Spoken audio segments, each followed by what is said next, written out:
네, 안녕하십니까. 소개받은 문화콘텐츠학과의 박지연입니다. 굉장히 멋진 기획이죠. 갈등이라는 걸 소재로 해서 5번의 릴레이 강연을 마련해 주신 우리 불어권 협력센터에 감사를 한번 드리고요. 앞서서 4분의 교수님께서 훌륭한 강연을 해주셔서 제가 조금 부담이 될 줄 알았는데 사실 부담은 크게 되지 않고 재밌는 이야기를 준비해 왔습니다. 김 교수님께서 말씀해 주신 것처럼 제가 준비한 강연의 타이틀은 오 샹젤리제 그곳에는 무엇이 있을까라는 제목이고요. 프랑스를 가보신 분이건 그렇지 않으신 분이건 샹젤리제라는 곳 지명에는 굉장히 익숙하실 것 같습니다.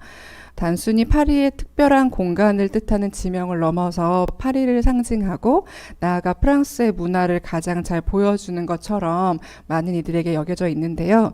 과연 이곳에는 무엇이 있고 무엇이 없는지 오늘 한번 살펴보도록 하겠습니다. 유명한 거리인 만큼 별명도 아주 많습니다. 그 중에서 샹젤리제를 가장 잘 압축하는, 가장 어울리는 별명을 꼽으라면 라 플루벨 아비뉴 두 몽드, 직역하면 세상에서 가장 아름다운 거리일 거라고 생각합니다. 물론 이 표현을 듣고 발끈할 몇몇 도시 시민들도 있으실 것 같은데 그럼에도 불구하고 샹젤리제 정도면 뭐 이런 별명을 가져도 되지라고 우리로 하여금 고개를 끄덕거리게 만드는 그런 표현인 것 같습니다. 세상에서 가장 아름답다라고 하는 의미에는 샹젤리제가 갖고 있는 어떤 외향이라든지 보이는 모습들, 화려한 어떤 그 장식들만을 의미하는 건 아니고요. 오늘 보여드리겠지만 프랑스의 문화사적으로 그 샹젤리제가 가지고 있는 여러 가지 복합적인 맥락에서도 꽤나 어울리는 별명인 것 같습니다. 프랑스 근현대사를 한번 들여다보면 샹젤리제는 매우 중요한 장면마다 등장을 합니다. 아마 이제 보시는 분들께서 이게 어떤 사건을 다룬 사진이구나 가늠이 되시는 분들도 있으실 것 같은데 뭐 드골 만세라고 이렇게 막 사람들이 손말을 들고 있기도 하고 있죠. 2차 세계대전 때 나치의 소나기에 놓여있던 프랑스 파리가 이제 그 해방을 맞이하게 돼서 레지탕스 군과 더불어서 파리를 수복하게 된 프랑스 군이 개선 행렬을 하는 곳도 지금 보시는 것처럼 샹젤리제라고 할 수가 있고요. 멀리 과거까지 올라가지 않더라도 매년 7월 14일 프랑스에서는 바스티유 데이라고 부르는 가장 큰 국경일에 여러 군대들, 부대들과 병력들이 애국심을 고취시키는 정말 멋진 퍼레이드를 역시 샹젤리제를 메인 코스로 해서 하고 있습니다.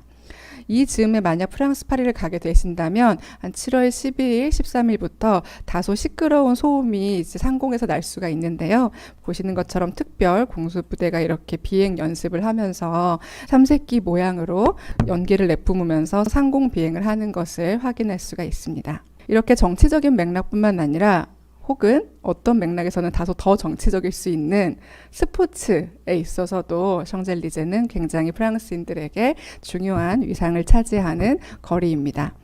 혹시 여기 계신 교수님들 중에 이게 언제쯤인지 기억이 나실까요? 98년, 네, 너무 바로 나오셔서 교수님들 학번이 바로 이렇게 나오는 것 같습니다. 네, 저는 잘 모릅니다. 98년도 월드컵이고요. 프랑스가 우승을 했죠. 이때 주장이 누구신지도 기억을 하실 것 같습니다. 네, 여기 또 잠깐 나오고 있는 그 진해진 지단이죠. 주장뿐만 아니라 당시에 프랑스 팀을 우승으로 이끌었던 선수들의 얼굴을 여기에 프로젝션을 하면서 98년도 승전의 밤을 만끽했던 공간도 샹젤리제이기 때문에 프랑스인들에게 정말 여기는 심장부와 같은 곳이구나. 단순한 한 공간으로만 볼 수는 없구나 하는 부분들을 알려주는 사건이기도 합니다. 혹시 또 여기 또 불문과 교수님이 계시기 때문에 제가 계속 질문을 드리고 있는데요. 이 경기도 굉장히 유명한 경기죠. 프랑스 전역을 다 돌고 투어를 하는 세계적인 사이클 경기 뚜르 드 프랑스의 마지막 결승 코스 역시 샹젤리제라고 할 수가 있습니다. 그래서 뭔가 승전, 승리, 애국, 공화국 이런 것들을 가장 압축해서 전달하는 공간이 또 샹젤리제다라고 말씀을 드릴 수 있을 것 같고요. 이런 맥락 없이 우리가 여행을 간다면 왜 가냐? 여기에 럭셔리라고 하는 우리가 그런 호화스러운 명품 샵들을 비롯해서 볼거리들이 쭉 있는 곳이기 때문이기도 하죠.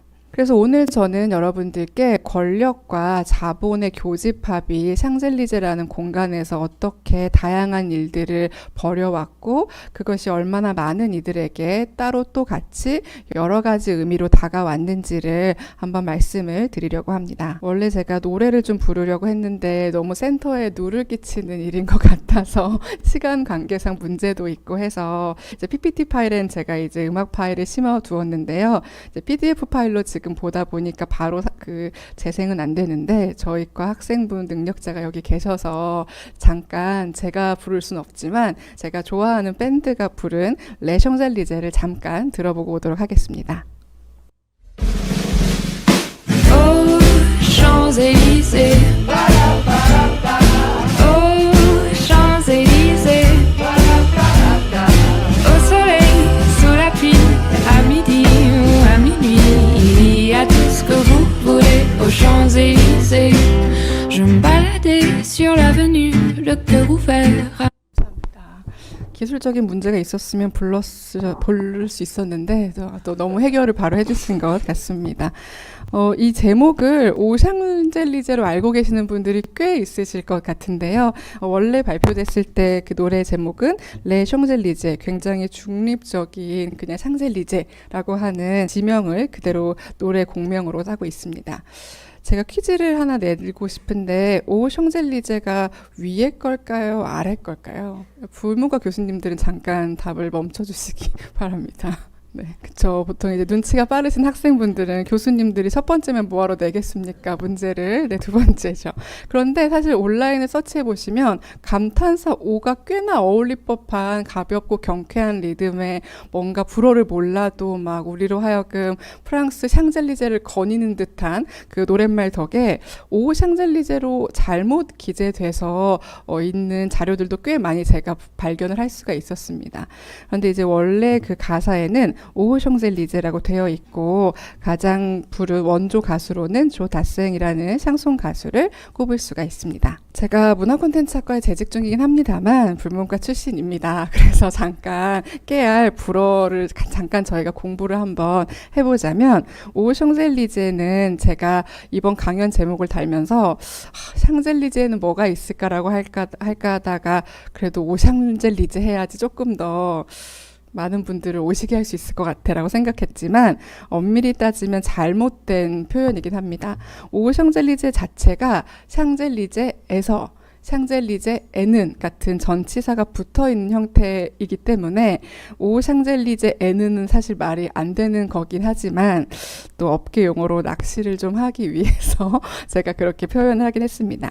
샹젤리제에는 샹젤리제에서라고 하는 후렴구가 굉장히 인상적인데 프랑스어에서 모음으로 시작을 할 때 앞에 있는 단어의 자음이 그대로 연음이 되기 때문에 샹젤리제 이렇게 읽고 있는 단어인데요. 합성어겠죠. 샹은 들판이란 뜻이고 엘리제는 엘리시온이라고 하는 뜻을 가진 고유 명사입니다.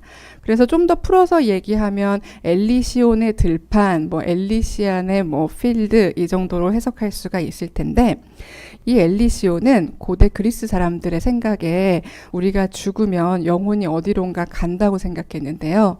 나쁜 짓을 하거나 저승으로 지하로 내려가는 사람들도 있지만 영웅이거나 신에 가깝게 덕성을 쌓은 사람들의 영혼은 좀 더 좋은 곳으로 가서 극락으로 갈 거야 라고 생각을 했대요. 그곳을 엘리시온이라고 불렀기 때문에 샹젤리제라는 그 아름답다는 거리의 이름에 굉장히 잘 어울리는 뜻인 것 같다라고 생각해 볼 수 있을 것 같습니다. 프랑스 파리에 가면 이렇게 생긴 그 현판들이 있고 최근에 제가 서울에서도 조금 힙하다는 동네 카페나 앤틱샵을 가면 이런 모양으로 상호를 해놓으신 간판들도 제가 꽤 발견을 할 수가 있는데 89에 있는 행정구역상 아베뉴 데 샹젤리제입니다. 그런데 이곳이 처음부터 아름다운 거리라고 불린 건 아니고 그리고 엘리시온의 들판이라는 이름을 처음부터 달고 있는 곳도 아니었습니다. 지금 보시는 그림은 16세기 중반에 그려진 작품인데요. 지금 보시다시피 대로는커녕 건물도 없고 그냥 우리 왜 한참 얘기할 때 서울 강남이 다 배밭이었어 막 이렇게 얘기하는 것처럼 그냥 그대로 들판인 모습의 샹젤리제의 옛 모습을 그린 이 화가의 그림입니다. 근데 이렇게 되다 보니까 세느 강변과 굉장히 가까워서 조금만 수위가 올라오면 어떻게 됐겠죠? 물이 이렇게 와가지고 질척거리고 막 습지가 됩니다. 그럼 사람들이 거기를 산책하는 것도 힘들었을 거고 거기를 뭐 집을 짓는 것도 여의치가 않았을 텐데요. 당시에 이 지역은 지금이야 파리의 완전 심장부지만 당시에는 이만큼만 파리라고 했기 때문에 파리 외곽에 있는 습지, 늪지에 불과했던 곳입니다. 그런데 이곳을 굉장히 중요하게 자기가 통행을 해야 됐기 때문에 포장 공사를 하라라고 명령을 했던 분이 이분입니다. 아마 지금 또 나폴레옹이라는 영화가 또 지금 극장가에서 또 그 여러 가지 평가를 받으면서 흥행 중인 것 같은데요. 프랑스의 정치 지도자 중에서 뭐 유명한 사람 3명을 대보세요 라고 한다면 아마 뭐 첫 손까지는 아니더라도 당연히 세 손가락 안에 들 군주라고 생각을 합니다. 17세기에 재위를 했던 소위 말하는 태양왕이라고 불리우는 루이 14세고요. 그가 막 왕이 됐을 때 표정을 담은 당시의 왕을 그린 초상화고 이건 이른이 넘은 상태의 그 루이 14세를 그린 겁니다. 당연히 이 다리 같은 경우에는 20대 남성 모델을 스케치를 해가지고 합성을 해서 그린 것이고 이 머리도 당연히 가발이기 때문에 약간 세월이 무상하다라든지 정치는 아무나 하는 게 아니다 뭐 이런 생각들을 하게 하는 어렸을 때 초상화와 나이 든 상황에서의 초상화입니다. 뭐 연령 차이는 꽤 있습니다만은 공통적으로 본인이 갖고 있는 권위 같은 것을 시각화하는 데 굉장히 진심이었던 군주구나라는 것을 우리가 확인할 수 있는데요.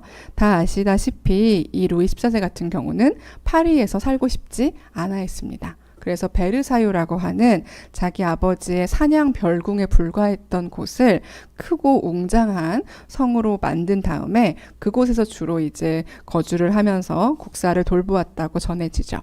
그래도 파리는 오가야 될 필요성이 있었겠죠. 귀족들도 거기에 있었고 여러 가지 행정 같은 업무를 보려면 파리로 들어와야 했을 텐데 파리까지 오려면 꼭 그 길을 지나와야 하는데 질척질척하고 조경도 안 돼 있고 했던 거죠. 그래서 자기가 아끼는 이 베르사유의 조경을 총괄 담당했던 전설적인 저는 한국말로 보통 조경사라고 많이 번역이 되시던데 이분의 직업을 조경사라고 말하면 조금 협소하게 받아들이는 것 같다는 생각이 듭니다. 오히려 도시계획가라든지 아니면 건축가라고도 확장해서 우리가 이해할 수 있는 인물이 있습니다. 지금 보시는 이 프랑스식 정원의 정수를 가꾼 총괄 지도를 했던 사람이 바로 앙드레 르노트르라는 사람입니다. 1613년생이고 1700년에 돌아가셨으니까 거의 태양왕과 유사하게 17세기 프랑스의 중앙 집권의 시기를 견인했던 주요 예술가 중에 한 명이다라고 할 수가 있을 것 같은데요. 1666년 루이 14세가 명령을 내립니다. 앙드레 르노트르에게 샹젤리제를 뭔가 포장도 좀 하고 조경을 좀 멋지게 해서 파리와 베르사유를 잇는 멋진 길로 한번 탈바꿈 시켜보라 라고 하는 명령을 내리게 되죠. 그래서 앙드레 노트르가 그 명을 받아서 이렇게 변신을 시킵니다. 우리가 아는 것처럼 큰 대로를 만들고 양쪽으로 나무를 심고 하는 방식을 통해서 저 멀리 베르사유부터 파리의 시대섬까지 오는 멋진 길을 하나 만들게 됩니다. 그럼에도 불구하고 왕의 통행을 위해서 만들어진 길이었기 때문에 파리 사람들이 그렇게 즐겨 찾는 길은 아니었다고 하고요.